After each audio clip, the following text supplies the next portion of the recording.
केंद्रीय मंत्री शिवराज सिंह चौहान ने बताया कि यह बजट 140 करोड़ भारतीयों का बजट है।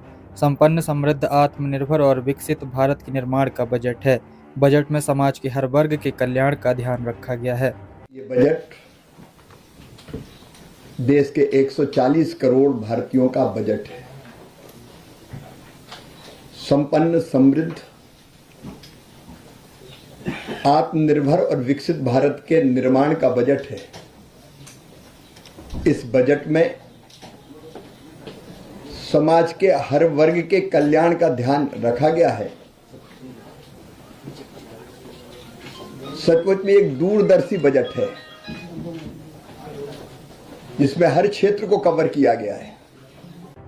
कहा कि इस बार ग्रामीण विकास के लिए बजट में वृद्धि करते हुए 1,88,754 करोड़ रुपए का प्रावधान किया गया है।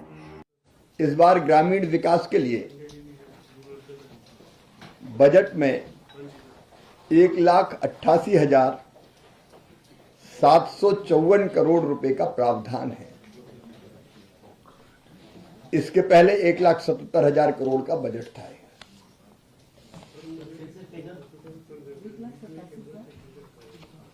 इस बार जो पेश हुआ है 1,88,754 करोड़ 53 लाख रुपए का बजट। पिछले वर्ष था 1,77,000 करोड़ रुपए का बजट। इस बजट में मनरेगा के लिए 86,000 करोड़ रुपए का प्रावधान है, जो ग्रामीण मजदूरों को रोजगार देने का सबसे बड़ा साधन है। प्रत्येक गरीब को पक्का आवास मिले, इसके लिए बजट में 54,832 करोड़ रुपए का प्रावधान किया गया है। प्रधानमंत्री आवास योजना प्रधानमंत्री जी का संकल्प है, हर एक के लिए पक्का मकान, और गरीबों के पक्के घर बनाने के लिए इस साल बजट में 54,832 करोड़ रुपए का प्रावधान किया गया है, जो अब तक का सर्वाधिक है। आजीविका मिशन के माध्यम से बहनों को सशक्त बनाने का अभियान चल रहा है। इसी काम को आगे बढ़ाने के लिए बजट में 19,005 करोड़ रुपए का प्रावधान किया गया है। ग्रामीण गरीबी दूर करने का सबसे सशक्त माध्यम है महिला सशक्तिकरण, और आजीविका मिशन के माध्यम से वो काम चल रहा है। 3 करोड़ लखपति दीदी में से 1,15,00,000 से ज्यादा दीदियां लखपति बन चुकी हैं। अब इसी काम को आगे बढ़ाने के लिए बजट में 19,005 करोड़ रुपए का प्रावधान किया गया है। और मुझे ये बताते हुए खुशी है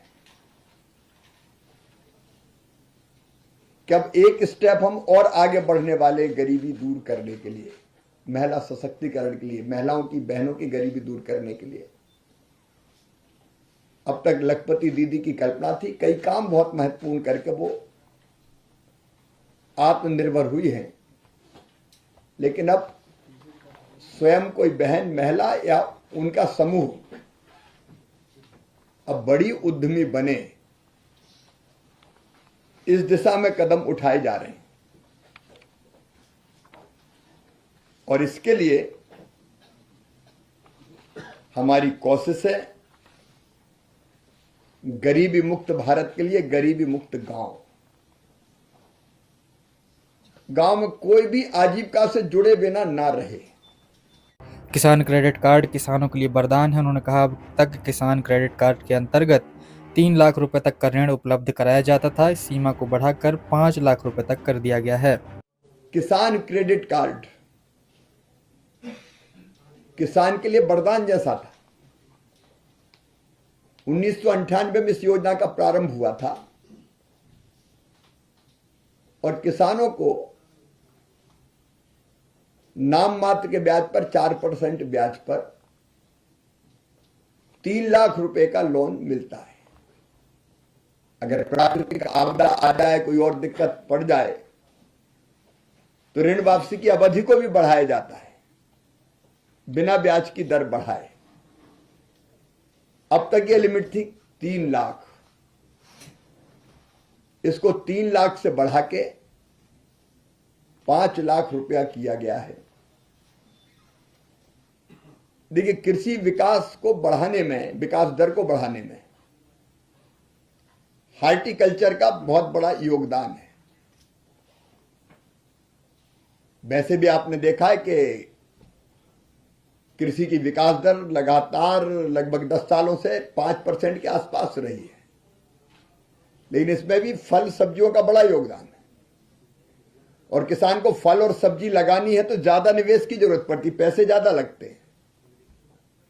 तो ये जो 5 लाख रुपया किसान को मिलेंगे, उसको और बड़े निवेश के लिए सक्षम बनाएंगे और इससे हमारा कृषि विविधीकरण का, डाइवर्सिफिकेशन का सपना भी पूरा होगा, पैसा अगर किसान के पास आएगा तो। और इसलिए किसान क्रेडिट कार्ड के लिए जो प्रावधान किया गया है, उसके लिए मैं प्रधानमंत्री जी को हृदय से धन्यवाद देता हूं, वित्त मंत्री जी का आभार प्रकट करता हूं। बजट में खेती के लिए एक और बड़ा कदम उठाया गया है। उन्होंने कहा कि 110 सबसे कम फसल उत्पादकता वाले जिलों में उत्पादन क्षमता बढ़ाने के लिए प्रधानमंत्री धन धान्य कृषि योजना प्रारंभ की जाएगी। योजना में लगभग 1.7 करोड़ किसान लाभान्वित होंगे। एक और बड़ा कदम जो खेती के लिए उठाया गया है, कई ऐसे जिले हैं जहां कृषि उत्पादकता कम है। एक जैसे जिले नहीं है कि एक समान उत्पादन हो रहा हो। इस असमानता को दूर करने के लिए प्रधानमंत्री धन धान्य कृषि योजना ऐसे 100 जिले जहां कृषि की उत्पादकता कम है, फसलों की कुल मिला के तीव्र, कहीं जैसे कुछ हिस्से 2-2, 3-3 फसल होती, वहां एक ही फसल होती है, कई महीनों तक खेत खाली पड़े रहते हैं। ऐसे जिलों में हम कम उत्पादकता के कारणों का पता करेंगे, बीज, कीटनाशक और उर्वरक जैसे बेहतर इनपुट कैसे और कितना डाले, इसके लिए गाइड किया जाएगा। पानी का कुशल प्रबंधन, फसल का विविधीकरण, प्रोसेसिंग, फिर कोल्ड स्टोरेज और वेयरहाउस की चेन, ऐसे अनेकों, और वहां ऋण की उपलब्धि, क्योंकि ऋण भी ऐसे इलाकों में किसानों को कम मिलता है, क्रेडिट कार्ड हो या बाकी माध्यम से। तो ये योजना भी ऐसे जिलों में न केवल कृषि की उत्पादकता को बढ़ाएगी, बल्कि ऐसे जिलों में लगभग 1,70,00,000 किसान होंगे। उन किसानों के लिए आय वृद्धि का बड़ा कारण बनेगी, उत्पादकता बढ़ेगी, फसल के बाद नुकसान कम होंगे। कई तरह के प्रयत्न हम लोग करने वाले हैं। कृषि मंत्री शिवराज सिंह चौहान ने बताया कि मखानों को उत्पादन, प्रसंस्करण, मूल्य संवर्धन और विपणन में सुधार लाने के लिए बिहार में मखाना बोर्ड का भी गठन किया जाएगा। फिर मखाना बोर्ड, मखाना विशेषकर हमारे बिहार, उत्तर प्रदेश जैसे कई राज्यों में गरीब किसान, विशेषकर मछुआरे, वो उत्पादित करते हैं और मखाने को सुपर फूड माना जाता है। इसमें पर्याप्त मात्रा में कार्बोहाइड्रेट होता है। पिछले दिनों जब बिहार में गया था और बिहार के कृषि मंत्री भी यहां आए थे, तब मखाना उत्पादक किसानों की समस्याओं से अवगत कराया था। और इसलिए अभी क्या, मखाने में हाथ से पानी के अंदर मेहनत करनी पड़ती, जो काफी कठिन होता है। तो कैसे मैकेनाइजेशन करें, बाजार तक पहुंच की कमी कैसे दूर करें, कीमतों के उतार चढ़ाव का सामना न करना पड़े, कई तरह के, और मखाने की प्रोसेसिंग जैसे कई काम करने के लिए मखाना बोर्ड का गठन किया जाएगा। और ये सारे कदम जो उठाए गए हैं वो कृषि की उत्पादकता बढ़ाएंगे, उत्पादन की लागत घटाएंगे एक विशेष चीज फल और सब्जियों के उत्पादन पर विशेष ध्यान, लेकिन उसमें एक समस्या आती है। किसान जहां पैदा करता है वहां सस्ता बिकता है और उपभोक्ता तक महंगा आता है। ये कीमत का जो अंतर है उसको कम करने का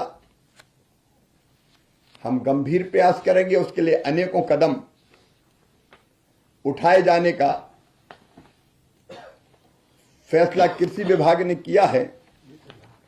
उसके लिए एक समग्र कार्यक्रम की बात आज माननीय वित्त मंत्री जी ने बजट में की है